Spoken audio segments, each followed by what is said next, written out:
I wanted to share this story about this guy I helped him with his blood pressure.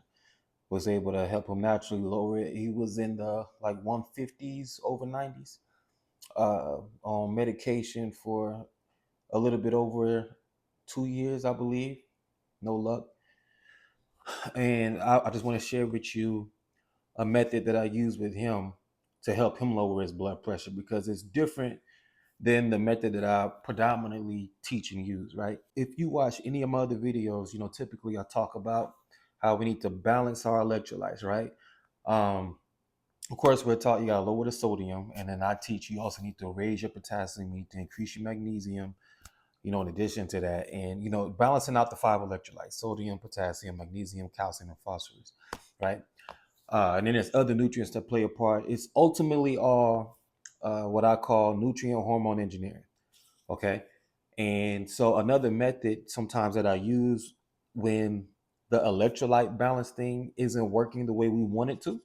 It's another nutrient that's not talked about often, right? It's not in, if you go out and ask 10 people, have they heard of this, especially with this effective blood pressure, nine or maybe all 10 of them will tell you, nah, I've never heard of it. And our body produces it naturally, but how we live our life and the foods that we eat can enhance or inhibit its production, right? And the nutrient is called spermidine. Okay. Our body does produce it naturally, but how we go about our life and the foods that we eat can inhibit its production, or we can make it more efficient in its production. And why is the spermidine nutrient important? Okay. It's important because like our blood is flowing through, our blood vessels, and then our vessels has these different layers, right? You got the outer layer, then it's a layer inside of that, and it's a layer inside of that, it's a layer inside of that, right? It's like 4 or 5 different layers. And then the most inner layer, right? The most inside of the vessel, we call that the endothelium, right? And in a lot of people with high blood pressure, it hardens, right?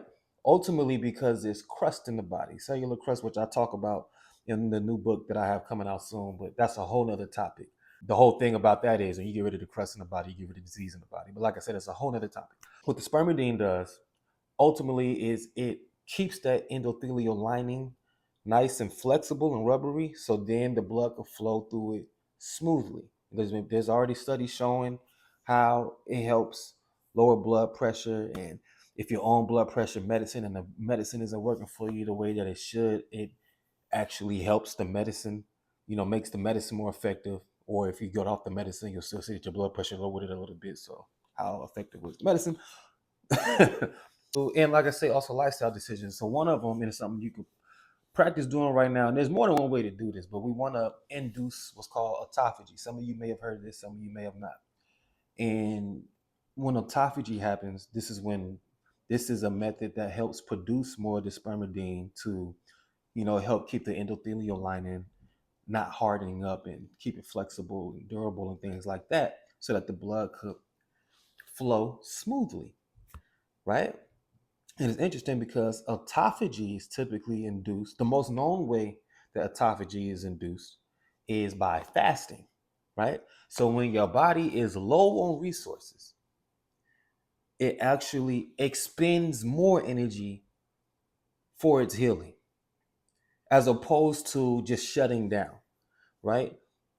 So when the body is low on resources, it actually invests more resources into the healing, which includes producing more of the spermidine nutrient to help regulate and keep your blood pressure levels normalized. So ultimately, your heart is not at risk or at as much risk. That's one of the ways to induce autophagy, to produce more of the spermidine nutrient, right? There's more than one way to do it outside of autophagy with food, and there's more than one way to induce autophagy. And there's even ways to have your body mimic a fast to still induce autophagy and have that spermidine nutrient do its thing. So this is what I did with the guy. I put him on a meal plan that mimicked fasting. We did some intermittent fasting too.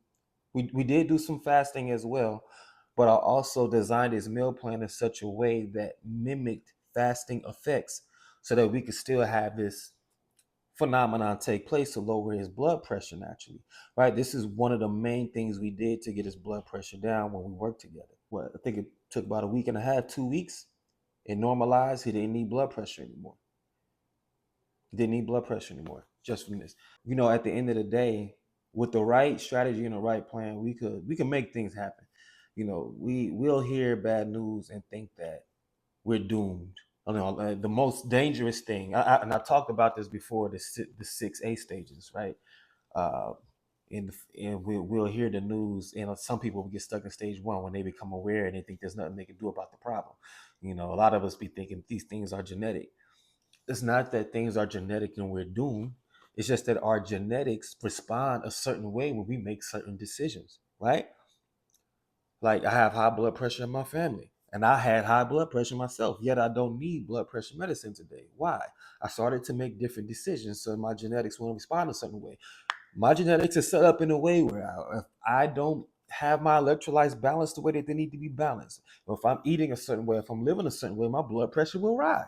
Some people can still do that, but maybe they'll have another problem. You know what I'm saying? So it's not that you're doomed. It's you're doomed if you stay making those same decisions. When it comes to chronic health diseases like blood pressure and blood sugar and cholesterol, there are things you could do to manage these things, right? Whether you have access to medication or not, there are things you could do to manage these things effectively. I know this will help somebody out there. I'll check you on the next one. Peace.